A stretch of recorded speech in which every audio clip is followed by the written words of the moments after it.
नितिन जी, ये जो अभी सिंथिल पड़ेले जो अपने आप को प्रबंध समिति का अध्यक्ष बताते हैं, उन्होंने आरोप लगाए हैं कि बहुत से आरोप है जो अब मीडिया में आम है। तो आपका क्या कहना है कि ये जो आरोप हैं भ्रष्टाचार के या राजनीतिक दबाव में काम कराने के या पेटी तोड़ देने के, बिल ना भरने के और अमानत में खयानत जैसा एक गंभीर आरोप भी है, इन पर आपका क्या कहना है? सर, मुख्यतः मैं आपसे एक ही बात कहना चाहूँगा। कोई व्यक्ति जब एक समय काल को पूरा कर लेता है और उसके हाथ से ये सारी चीज़ें जाने लगती हैं, तो भावावेश में कहें या प्रतिक्रिया कहें या खीज में कहें, ये प्रतिक्रिया स्वरूप होती ही हैं।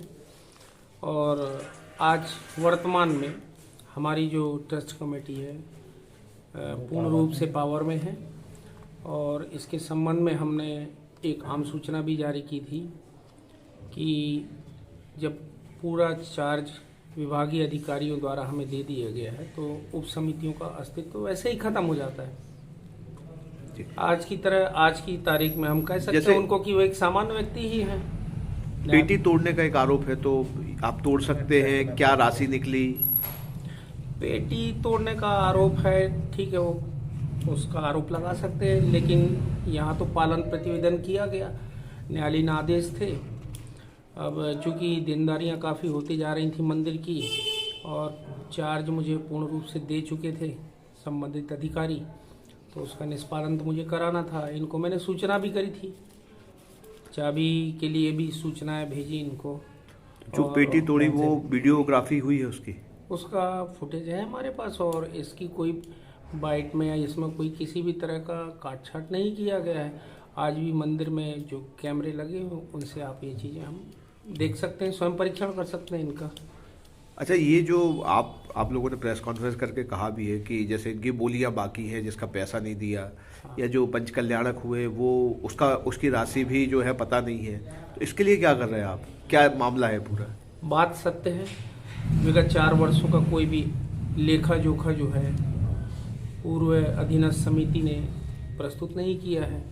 अब इसके संबंध में ये है कि जो बोलियां हैं तो ये चीज़ों की हमें सूचियां मिल जाएं या जानकारियां मिल जाएं कि क्या दान राशि बोली गई है, तो उनसे निवेदन करेंगे समाज के लोगों से कि भाई मंदिर के विकास कार्यों को कराने के लिए ये नितांत आवश्यक है। कितने पंच कल्याणक में कितने पैसे का गड़बड़ है? अब ये तो एग्जैक्टली मैं नहीं कह सकता सर, लेकिन अनुमानित है कि 3 से 5 करोड़ के आसपास इसका बजट था। वो ये बताते हैं कि कोई उन्होंने किसी होटल में एक पूरी बैठक की थी, वहाँ पे बुला के सारा खर्चे का हिसाब बताया है। देखिए सर, न्यास की जो संपत्तियों का आय व्यय देना तो एक निजी जगह में क्यों होना चाहिए? सबसे बड़ी बात तो ये है वो अपने किसके लिए दायित्व है, वो जो रिस्पॉन्सिबल है, अपने अकाउंटेबल है, वो अपने मंदिर के लिए, अपने ट्रस्ट के लिए। तो ये चीज़ बाहर लेके क्यों जाना? भाई जिसके अधीनस्थ आप हो, जिसके लिए आपको जवाबदारी बन रही है, उनको देना चाहिए, उनके बीच में ये सारे तथ्य रखने चाहिए। तो ये तो एक गलत तरीके की परिपाटी प्रारंभ की गई है कि किसी बाहर जाकर स्थान पे जा कर के ये आय व्यय देना, और आपने करा, लेकिन यहाँ भी उसकी एक छाया प्रति भेजना चाहिए थी, जो कि उन्होंने किया नहीं। अच्छा, चूंकि मंदिर से जुड़ी ऐसी गतिविधियां जब बाहर जाती हैं तो वो निश्चित तौर पर नेगेटिविटी फैलाती हैं, तो इसके लिए आप क्या कर रहे हैं कि ये सब मामला विवादित ना हो, आगे शांत हो जाए? देखिए सर, मैं तो इस चीज़ के लिए पहले दिन से ही विरोध में था। जब इन्होंने 2020 में इस प्रकरण को न्यायालय में लेके आए, उस दिन मानसिक रूप से मुझे बहुत दुख हुआ था, बहुत ही गलत हुआ था कि अगर कोई भी विषय समाज का है तो उसको न्यायालय में लेके नहीं जाना चाहिए था। पहले आप अपने समाज के बीच में बैठ के दस्तावेजों की जांच कर लेते। ठीक है, न्यायालय लेके चले गए, उसके बाद में आपने 3 से 4 वर्ष लगभग हो रहे हैं उस प्रकरण को चलते, इतनी तरीके से बाधाएं लगाई गई, प्रभावित करने की कोशिश किया, इस प्रकरण को अपने पक्ष में करने का कोशिश किया, लेकिन उसमें सफलता नहीं मिली। सत्य की जीत होती है, ये बात मैं आपके माध्यम से कहना चाहता हूँ, और सत्य हमेशा जीतता है। ये पूरे मामले पे आपका क्या कहना है?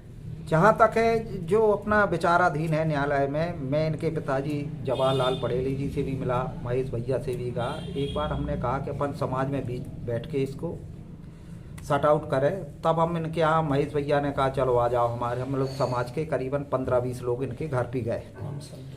जवाहर को भी फ़ोन किया तो उन्होंने कहा भैया हम अब है थोड़ी सी व्यस्त है, आप लोग कर लो जैसा भी होगा। फिर संतिल से भी बात हुई तो उन्होंने कहा चाचा जैसे आप बोलोगे, हमें मंदिर का जो भी पैसा देना है, समाज का देना है, बंदर का हिसाब देना है, हम सब देंगे। ये थोड़ा सा ये कह लो कि जो भी ट्रस्ट है, ट्रस्ट में अगर हमारी सिर्फ हमारी एक शर्त है कि ट्रस्ट में हमारी लोगों को ले लो। तो माने भाई ट्रस्ट एक अपना विषय अलग है, वो 14 ट्रस्टी लेते या वाइलाज में है या नहीं है, वो उनके अनुसार उनकी ट्रस्ट में आप जाओगे, वो पास करेंगे, ट्रस्टी आप बन पाओगे या नहीं बन पाओगे, इसका तो हम आपके लिए सारा जवाब नहीं दे सकते। बाकी जो भी है समाज में बैठ के समाज के बीच में ही इसका निर्णय होना चाहिए, इसमें कोई न्यायालय या बाहर बात नहीं जाना चाहिए। इस पर हम लोग तो उन्होंने आश्वस्त किया कि भाई अपन बैठ के करेंगे जो भी है। जैसे मंदिर की जो प्रॉपर्टी हमारी नाम हो गई, हम मंदिर के नाम कर देंगे, क्योंकि हमें मंदिर को देना ही है।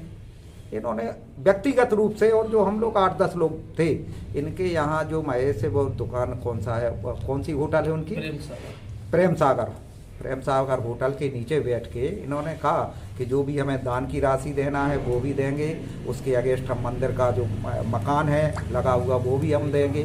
तो उन्होंने कहा भैया अपन ने दिया है तो अपन दो, धर्म का पैसा क्यों। तो उन्होंने हमें आश्वस्त किया कि नहीं चाचा अपन ऐसा करेंगे, क्योंकि उस समय इसलिए इनने बोला कि वे चुनाव आने वाले थे और इन्होंने अपना वार्ड पार्षद के लिए चुनाव के कैंडिडेट हुए। तो चूँकि भाजपा ने इनको टिकट नहीं दिया तो इन्होंने हमारे यहाँ गए कि नायक जी आप हमारा सहयोग करो। तो हमने इनका बाकायदा समाज के नाते पूरी वॉकिंग की, सब कुछ किया। अब लेकिन जो पैसा लेना है उसके लिए क्या कानूनी कार्रवाई करेंगे?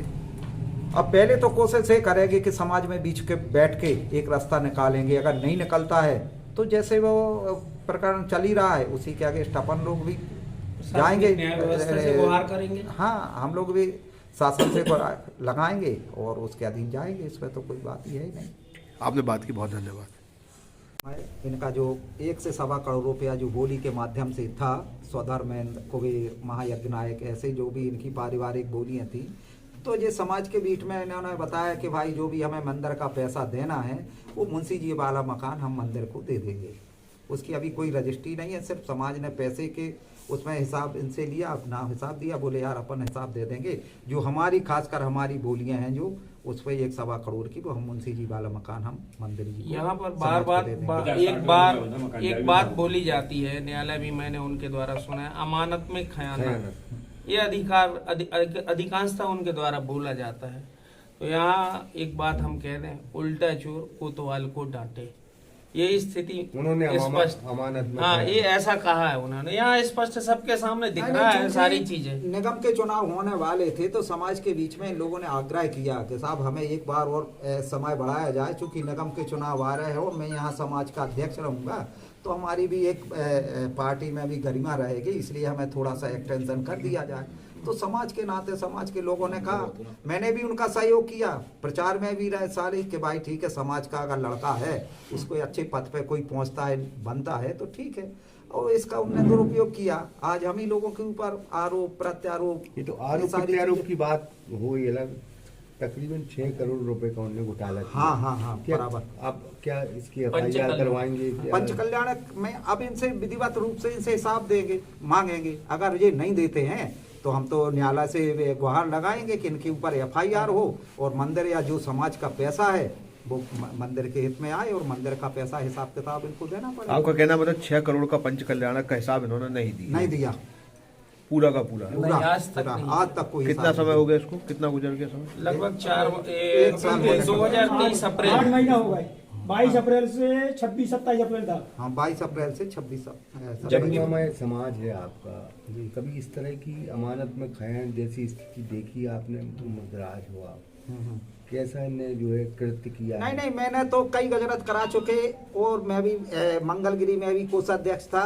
तो गजरत कराने के विधान 15 दिन बाद वहाँ की जो प्रबंध ट्रस्ट होती है, तो जो गजरत कमेटी एक अलग उप कमेटी मानते इसको, उस कमेटी ट्रस्ट के लिए 15 दिन के अंदर सारा हिसाब किताब दे देती है। और वो मैंने भी दिया। मैं 2 बार वहाँ पर कोषाध्यक्ष रहा। हमारे साथ में अशोक काका भी रहे, सुनील भाई साहब भी हमारे साथ में रहे। तो ये समाज की परंपरा है, चूंकि ये समाज से हटके किया। जो अभी ये हुआ है ना ऐसा कहीं हुआ है ना कभी होने की उम्मीद है। जो ये अभी जो वर्तमान में पंच कल्याण करने के बाद आज तक ना ट्रस्ट को हिसाब ना समाज के प्रस्तुत कोई हिसाब दिया गया। समाज बहुत बड़ा है, ट्रस्ट से अलग समाज बड़ा है सागर हाँ, में। समाज ही क्या तो ये ट्रस्ट को सभी- बनाती है। सब ये शिकायत होगी पूरे सागर में जैन समाज के बीच जाएगी ये बात क्या? अभी तक तो साहब इसका हम लोगों ने किया है कि पूरी समाज के यहाँ 56 मंदिर, यहाँ सारे लोगों के ट्रस्टी मंदिर के बारे पदाधिकारों को बुलाएंगे, समाज को बुलाएंगे, वरिष्ठ जनों के बीच में बात रखेंगे। अगर उसमें नहीं सुलझता तो हम न्यायालय के अधीन। इन्होंने तो वर्तमान एसडीएम को भी नहीं छोड़ा सर, उन पे भी आरोप लगा दिए, जबकि उनके दस्तावेज और सारी प्रक्रिया न्यायालय के मुताबिक चल रही है। वो तो किसी को भी नहीं छोड़ रहा है। नहीं, 6 करोड़ वाले मामले पे FIR करा सकते हैं क्या आप इन पे? हाँ हाँ, तो कराएंगे। निश्चित है सर, अगर न्याय नहीं मिलेगा, मौखिक जानकारी उनको देंगे, परिपालन में उनको पत्राचार करेंगे। अगर इसका नहीं ये तो पूरा नहीं है। करेंगे। जैसे जो गजरत होते हैं, पंपलेट होता है, पंपलेट में बाकायदा सौधर में नेंद्र वगैरह ये सब होते हैं। इसमें कोई छिपी बात नहीं है कि मेरी कोई मनगढ़ंत है। ये पूरा सर्टिफाई है। उस पंपलेट में भी लिखा के फलाने सौदरमंद बने, ये कुबेर बने, ये इन लोगों की राशि का ट्रांजेक्शन कैसे होता है, नगद होता है, क्या होता है? अब वो जाने, अभी तक हिसाब आज दिया तक ही नहीं पता। आज तक ही जब से निर्वाचित हुए हैं पिछले 4 वर्षों से आज तक नहीं पता कि मंदिर का कौन सा अकाउंट है, किससे कि इसका- किस अकाउंट से ऐसा तो ट्रांजेक्शन नहीं वो होता अपना है। पर्सनल अकाउंट चला रहे हैं। अभी ये तो हम वो लोग बताएंगे। जांच के लिए मांग कर रहे हैं हम लोग, और इसके लिए हम लोग एक आवेदन लेके भी जाने वाले और हैं। इसलिए मैं भी मीडिया के माध्यम से, प्रचार के माध्यम से, या आप लोगों के माध्यम से सारे लोगों को ये सारे जानकारी तथ्यों का देना खुलासा चाहिए। होना चाहिए। होना चाहिए। जो जैसा आपने पहली लाइन में लिखा है कि कोई मीरा साहू की जमीन सिंथल ने खरीदी और अपने नाम कर ली, तो इसके कौन कौन से नाम है इसमें सिंथल के घर से? के नाम से है। ये मुख्य रूप से 3 नाम ये है।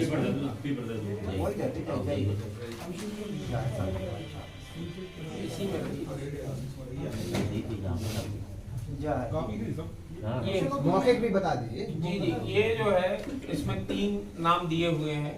सिंथिल पड़ेले, अमित जैन, आशीष जैन, ये 3 व्यक्तिगत नाम से रजिस्ट्री हुई है। इसकी सर्टिफाइड कॉपी। ये कैसी, क्या प्लेन जमीन थी या कोई मकान है? ये मकान है, सटा हुआ मकान है, बिल्कुल सटा हुआ मकान है। तोड़ के मंदिर में ही मिला आज जैसे एक बात वो कह रहे थे मीडिया में कि सारा सब कुछ संपत्ति सौंप के चले गए, इसकी गणना नहीं कराई, देखा नहीं, क्या सौंप के गए? फंक्शनल हो जाए कोई व्यवस्था, वो चीज सौंप के गए, संपत्ति मुझे सौंप के नहीं दे गए जो अधिकारी आए थे। और इन्होंने स्वयं ही इस भूमि को इसमें समायोजित किया था। जब गजरत परिक्रमा का समय चल रहा था तो इनने बाजू वाली बिल्डिंग को तोड़ के और इसमें मिला दिया था कि कोई अतिथि वगैरह आएंगे तो इसमें ये रुकेंगे। कोई जगह है जो मीरा साहू से खरीदी? जी जी, ये सबसे बड़ा प्रूफ है कि वो समाज की संपत्ति है। अच्छा, अभी आपने पदाधिकारी की बताया कौन बन गए हैं? पदाधिकारी का स्पष्ट उल्लेख कर दे रहा हूँ सर, इसमें लिखा हुआ है। बता दीजिए। इसमें अध्यक्ष के रूप में नितिन कुमार जैन जी, उपाध्यक्ष के श्रीमान दिलीप सिंघई जी, मंत्री पद के लिए सुरेश चंद जी, ठीक है। नई कार्यकारिणी हुई, कितने सदस्य? 14 लोगों की। ट्रस्ट होती है। ये स्थायी है स्थायी। जी, ये 14 ट्रस्ट स्थायी हुए थे। हम लोगों ने विधिवत रूप से, हमारे ट्रस्टी लोगों ने जो प्रक्रिया संपन्न होती है बैठक में, उसमें प्रस्ताव डाल करके उनको ट्रस्ट बायलास के अनुसार ट्रस्ट में स्थान दिया। क्योंकि हमारे बायलास में स्पष्ट उल्लेख है कि जो भी फौत होंगे तो सबसे पहले उनके वारिसों को, योग्य वारिसों को इस ट्रस्ट में स्थान दिया जाएगा, ऐसा अपना ट्रस्ट बायलास बोलता है। और उसी प्रक्रिया का पालन करते हुए उन समयों में और कार्रवाई रजिस्ट्रों में वो सारी चीजें अंकित हैं। अभी कोई नई बात नहीं आ गई कि ये कहाँ से आ गए।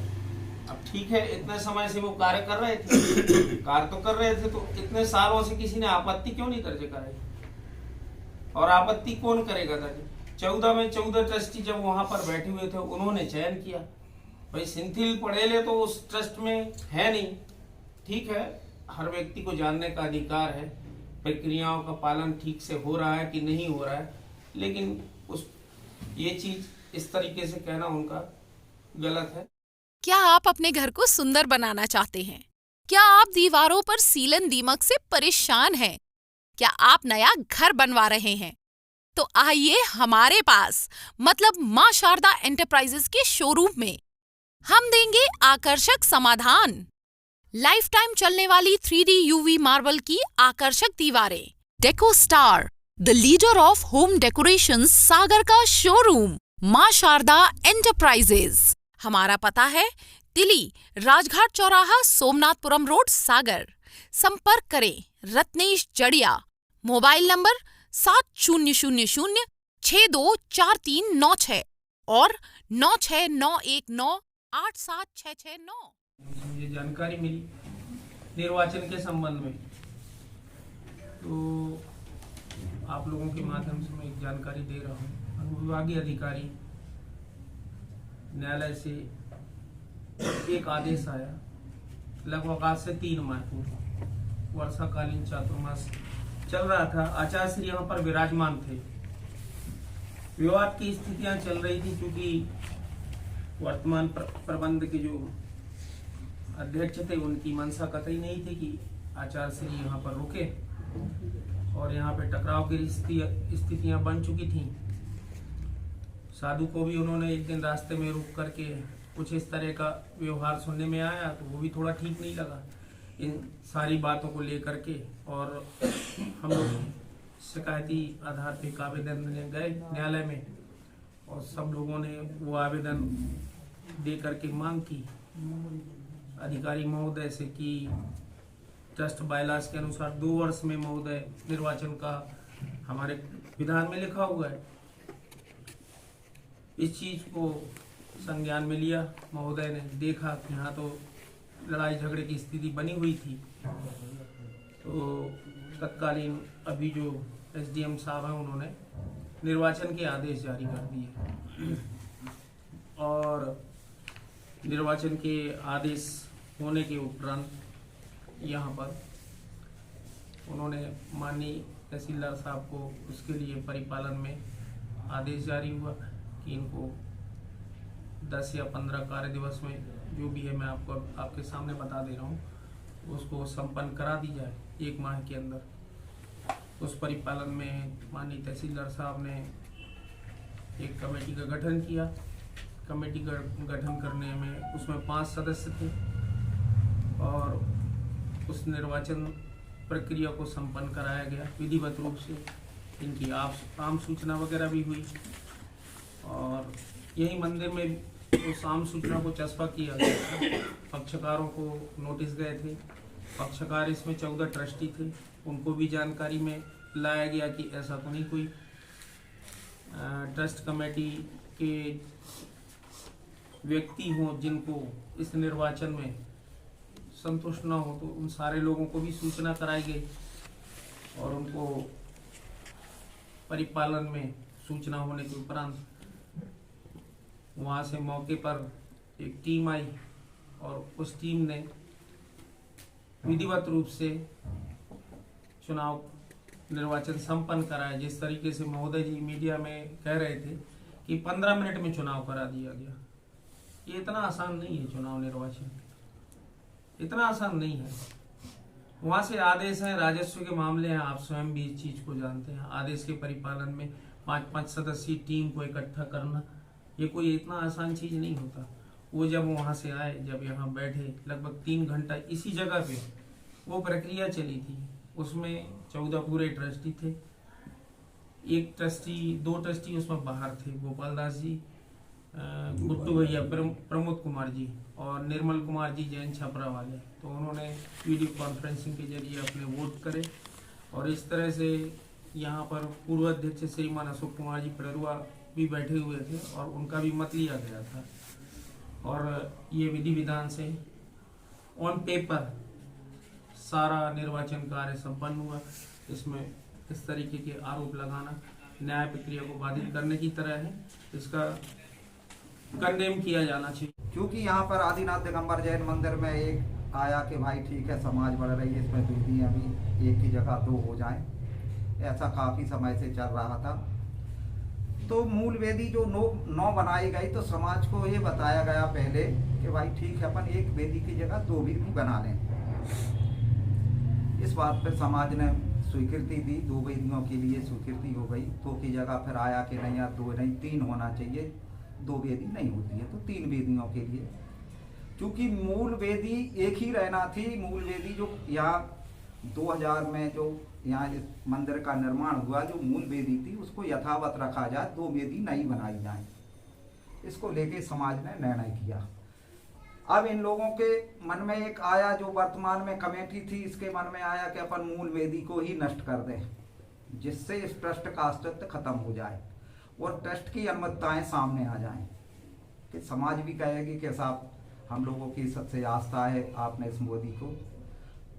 तब ये बात चलती रही, सभी लोगों की जानकारी होती नहीं साहब मूल वेदी वही रहेगी, दूसरी वेदी नहीं बनाई जाएगी, 2 वेदी एक्स्ट्रा बनना है बस, बाकी वो वेदी वही रहेगी। इन्होंने वो वेदी वहाँ फेरी, जब तक गजरत की फेरी शुरू हुई और यहाँ पे इनके लोग आए, मंदिर सारा बंद था, सारी समाज वहाँ पे इकट्ठी थी, यहाँ पे वेदी तोड़ दी गई। चलो ठीक, लोगों ने समझा चलो यार ये भी टूट गई, 3 की जगह 9 हो गई। इस बात पे भी समाज ने कोई गौर नहीं, चलो बात ठीक। एक छोटा सा एग्जाम्पल दो कि एक मूर्ति होती है जो शिल्पकार के यहाँ से 8-10 हज़ार रुपये में आती है, और आस्था के विषय में उस मूर्ति को लोग अपनी आस्था में 8 लाख, 10 लाख, 5 लाख, 6 लाख, 51,000, 50,000, कोई भी उन्हें उसकी अमूल्य होती है, उसकी जो कोई भी आदमी उससे दान स्वरूप वो देते हैं। चूँकि यहाँ पे लगभग 104 मूर्तियों की प्रतिष्ठा हुई, जिसमें 51,000 से लेके 5-5 लाख रुपए तक की लोगों ने पैसा दान में दिया। 9 वेदियों का निर्माण हुआ। प्रति वेदी तकरीबन अपन कैसी भी बनाए तो 50-60 हज़ार रुपये बन के तैयार हो जाती। लोगों ने 5 लाख से लेके 11 लाख रुपए तक इसमें दिए। तो जिस ऐसे कुल मिला के इस आयोजन में 7 से 8 लाख करोड़ रुपया आमदनी हुई, जिसकी आज तक जो वर्तमान कमेटी ने कोई ना ट्रस्ट को हिसाब, ना समाज के बीच में कोई हिसाब प्रस्तुत किया गया। अब इन सारी चीजों को दबाने के लिए, चूंकि क्या है, जो भी प्रबंध में थे उन्हीं की अधिकांश, जैसे अध्यक्ष जो भी थे उन्हीं के घर के 1-1.25 करोड़ की बोली उनकी है। तो उन्होंने कहा अपन ऐसा क्यों ना करें जिससे अपन को पैसा ना देना पड़े। एक बीच में बात आई तो बोले यार हमारी जो बोली है 1-1.25 करोड़ की, हमारा जो मकान है वो हमने मंदिर को दे दिया।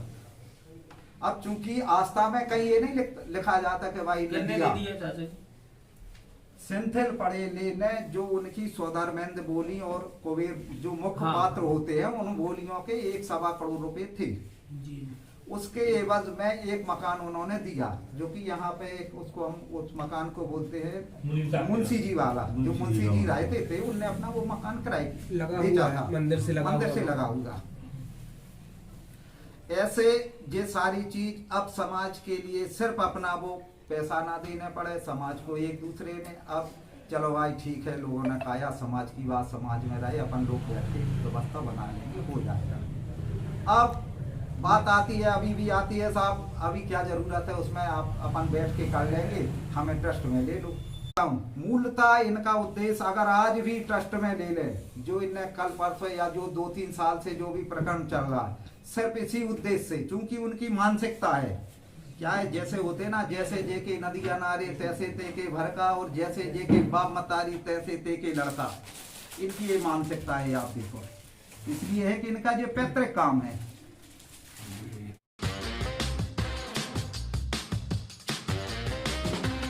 आईवेयर, सनग्लासेस और कॉन्टैक्ट लेंस के सभी लीडिंग ब्रांड्स अब एक ही छत के नीचे। अग्रवाल आई केयर, द्वारका जी कॉम्प्लेक्स, सिविल लाइंस, सागर।